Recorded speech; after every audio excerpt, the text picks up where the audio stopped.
nice and viable, nice and humus. With all the years of composting. Been working in this garden here for going on 35 years.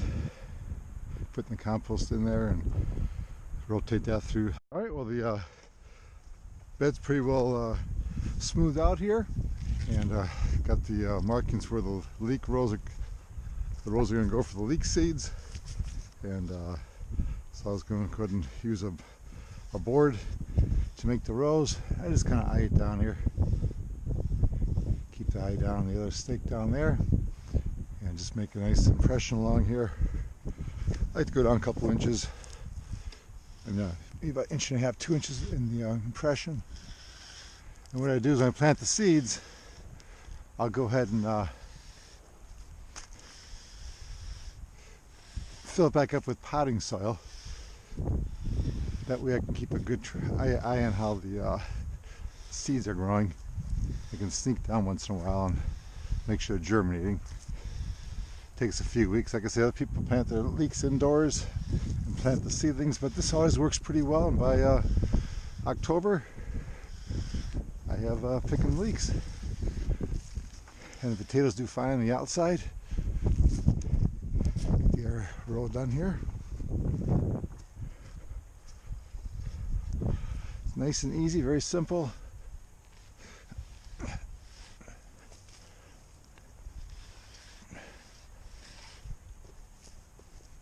There we go.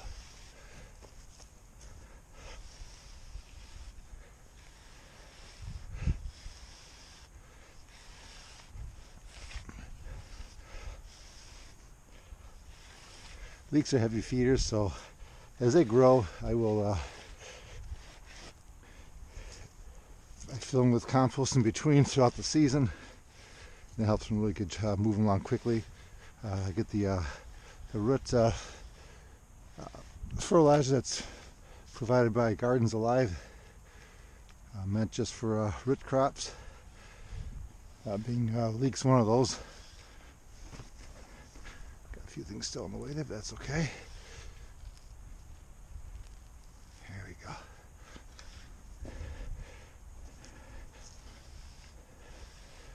All right, so there we go. Ready to plant the leek seeds, and then what I'm going to do is I'm going to fill up with potting soil, like I said, the trenches, and then we put down burlap on top of that to keep the seeds moist, and also give it a little extra warmth too during the day. So the package here says plant about 1/4 inch deep, and the transplant distance is 3 inches apart by 20, but I find, because raised bed, a foot apart is plenty of room for these things to grow, because I'm not walking in here. And we'll plant the seeds thinly, probably about every inch and a half apart.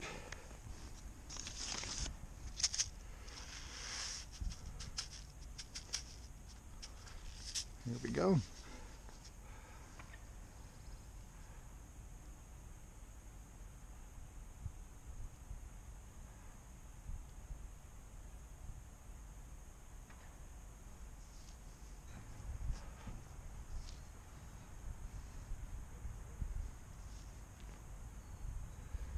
Beautiful day out here in southern New Hampshire. It's zone 5.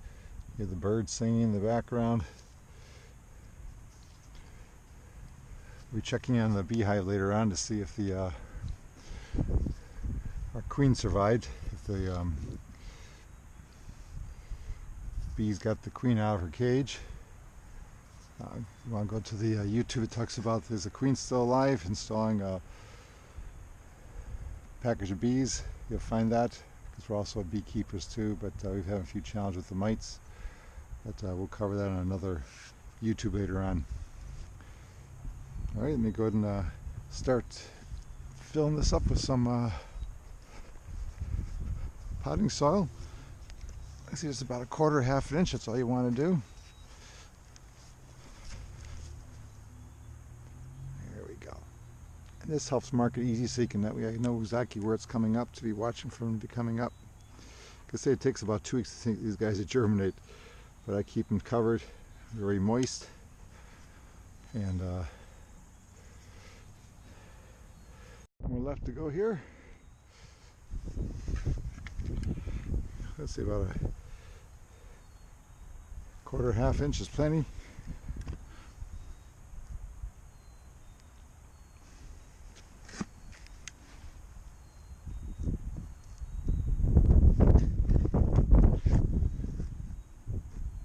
That'll do it. A little more in there.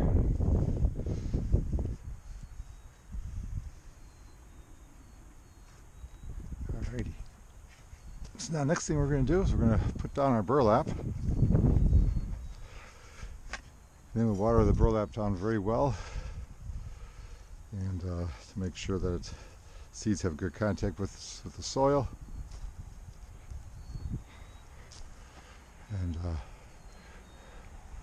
And here comes my daughter. We'll let her say hi in a second, maybe, here as we're wrapping things up here.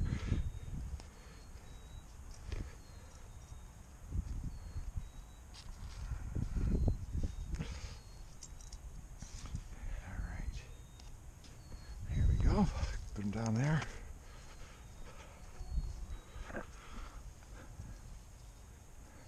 I'll get a little more to finish up that part that's missing there, and stretch it down. And the burlap lasts a couple, I probably get about 3-4 years out of the burlap, because once the things come up, I pull it back, and it's that way it doesn't get all beat up by the sun. It'll last a little longer that way. All right, and that's how we do it.